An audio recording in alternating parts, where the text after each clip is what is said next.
বিয়ের কিছুদিন পরেই আমার স্বামী মারা যায়। তাই বাবার বাড়িতে ফিরে আসতে হয়েছিল। আমার মা নেই, অনেক বছর আগেই মা চলে গিয়েছিল। তারপর থেকে আমি বাবার সাথে থাকি। আমিই সব কাজ করি। ঘরের রান্না থেকে শুরু করে সবকিছু আমাকেই সামলাতে হয়। আমার বাবা খুব সাদাসিধে মানুষ। তার বন্ধুদের সাথেই সময় কাটাতে ভালোবাসেন। একদিন দুপুরে বাবা বলল, তার এক খুব কাছের বন্ধু আসবে আমাদের বাসায়। তিনি নাকি অনেকদিন পর আসছেন এবং রাতে আমাদের সাথেই থাকবেন। আমি কিছু বললাম না। শুধু ভাবছিলাম আমাকে কতটা ব্যস্ত থাকতে হবে রান্না বান্না আর সব আয়োজন নিয়ে। আমার প্রাণের বন্ধুরা, পুরো গল্পটি শুনলে তোমাদের দাঁড়িয়ে যাবে। তাই গল্পটি শোনার আগে আমার একটি অনুরোধ, অবশ্যই এই ভিডিওতে একটি লাইক দিয়ে চ্যানেলটি সাবস্ক্রাইব করে দাও। বিকেলটা কেটে গেল কাজ করতে করতে। বাজার থেকে জিনিস আনতে হলো। আমি রান্নাঘরে ব্যস্ত হয়ে পড়লাম। মাছ, মাংস, ভাত, তরকারি সব রেঁধে ফেললাম। বাবা আর তার বন্ধু খাওয়া শেষ করে অনেক খুশি হল। আমি চুপচাপ তাদের দিকে তাকিয়ে শুধু হাসলাম। খাওয়া দাওয়া শেষে আমি তাদের ঘুমানোর জন্য বিছানা করে দিলাম। তারা শুয়ে গেল, আমি আমার ছোট্ট ঘরে চলে এলাম। সারাদিনের ক্লান্তি শরীরে ছিল। চোখ বন্ধ হতেই ঘুমিয়ে পড়লাম। কিন্তু রাতের গভীরে আমার মনে হলো যেন কেউ আমার ঘরে ঢুকল। চোখ মেলে কিছুই দেখতে পেলাম না, শুধু অনুভব করলাম কারো ছায়া ধীরে ধীরে সে কাছে এগিয়ে এলো। আমার শরীর কেঁপে উঠল। কিছু বুঝে ওঠার আগেই সে আমাকে স্পর্শ করল। আমার নিঃশ্বাস থেমে গিয়েছিল এক মুহূর্তের জন্য। আমি অবাক হয়ে গেলাম, কিন্তু নিজেকে সরাতে পারলাম না। সে আমাকে জড়িয়ে ধরল। আমার কানে ফিসফিস করে কিছু বলল। তারপর হঠাৎ আমার ঠোঁটে আলতো চুমু রাখল। আমি স্তব্ধ হয়ে গেলাম। কিন্তু আমি অনেকদিন ধরে একা ছিলাম, তাই আমার অনেক ভালো লাগছিল। মনে হচ্ছিল এ রাত যেন শেষ না হয়ে যায়। হঠাৎ আমি এবার বুঝে ফেলেছি যে লোকটা আমার বাবার বন্ধু। গত রাতের সেই ঘটনার পর আমার ভেতরটা কেমন অদ্ভুত হয়ে গিয়েছিল। আমি চোখ মেলেই দেখলাম সকাল হয়ে গেছে। সূর্যের আলো জানালা দিয়ে ভেতরে ঢুকছে। কিন্তু আমার শরীর আর মন এখনও কেঁপে উঠছিল গত রাতের স্পর্শে। আমি বিছানা ছেড়ে উঠলাম।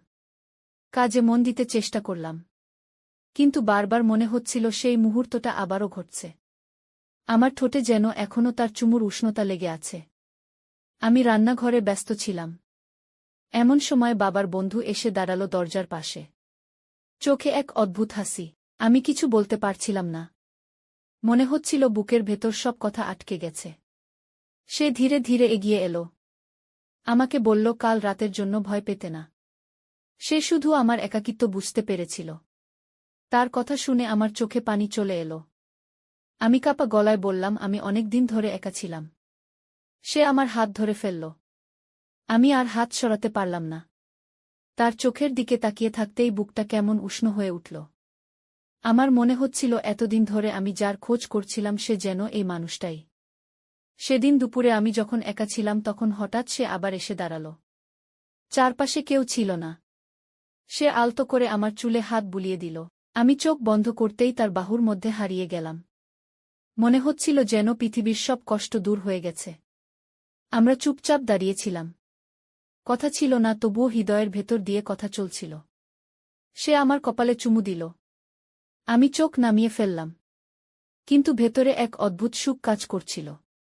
বিকেলের পর আমরা একসাথে বসে গল্প করলাম। আমরা দুজনেই হাসছিলাম। অনেক সহজ কথাও তখন খুব মিষ্টি মনে হচ্ছিল।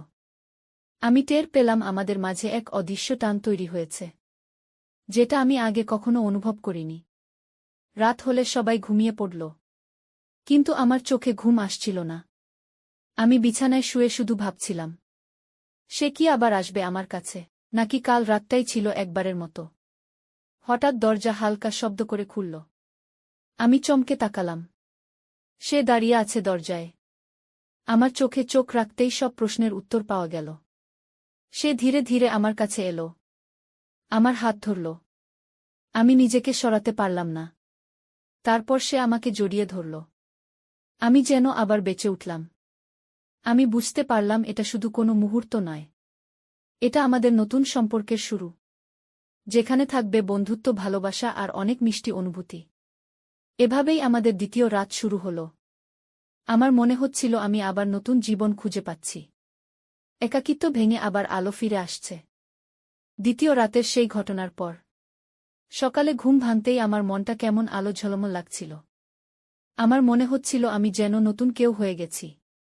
বিয়ের পর যে ভালোবাসা আর স্নেহ আমি হারিয়েছিলাম সেটা আবার ফিরে এসেছে। আমি রান্নাঘরে নেমেই খেয়াল করলাম বাবার বন্ধু আমাকে দেখছে।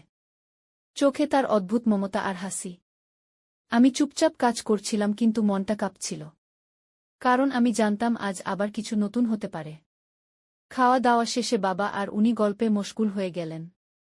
আমি এক কোণে বসে শুধু তাদের কথা শুনছিলাম। কিন্তু তার চোখ বারবার আমার দিকে চলে আসছিল। আমি চোখ নামিয়ে নিচ্ছিলাম কিন্তু ভেতরে ভেতরে আমি খুশি হচ্ছিলাম। বিকেলের দিকে বাবার বন্ধু হঠাৎ বলল সে একটু হাঁটতে যাবে। আমি কাপড় শুকাতে যাচ্ছিলাম তখনই সে বলল তুমি কি আমার সাথে যেতে চাও? আমি কিছুক্ষণ চুপ করে থেকে মাথা নাড়লাম। আমরা দুজন একসাথে বাড়ির পেছনের পথ ধরে হাঁটতে লাগলাম। পাখির ডাক আর হাওয়ার শব্দ মিলেমিশে এক অদ্ভুত পরিবেশ তৈরি করেছিল। সে ধীরে ধীরে বলল তোমাকে একা দেখে আমার খুব কষ্ট হয়। তুমি অনেক শক্ত মনের মেয়ে তবুও আমি জানি তোমার ভেতর কতটা শূন্যতা আছে। তার কথা শুনে আমি অবাক হয়ে তাকালাম। আমার চোখ ভিজে গেল। আমি বললাম আমি সত্যিই একা, আমি কাউকে পাইনি এতদিন। সে আমার হাত ধরল, আমি আর হাত সরালাম না। মনে হচ্ছিল এই হাতই আমার আসল ভরসা। হাঁটতে হাঁটতে আমরা একটা গাছের নিচে দাঁড়ালাম। সে আলতো করে আমার গালে হাত রাখল। আমার বুক ধকধক করছিল। আমি চোখ বন্ধ করে ফেললাম।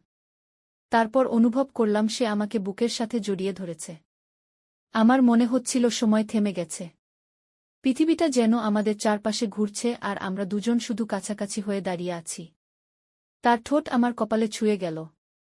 সন্ধ্যার পর আমরা বাসায় ফিরে এলাম। বাবা কিছু বুঝতে পারেনি। কিন্তু আমার চোখে মুখে সেই দিনের আলো যেন স্পষ্ট বোঝা যাচ্ছিল। আমি আমার ঘরে বসে শুধু তার কথাগুলো ভাবছিলাম। রাতের খাবারের পর আমি বিছানায় শুয়ে পড়লাম। কিন্তু ঘুম এলো না।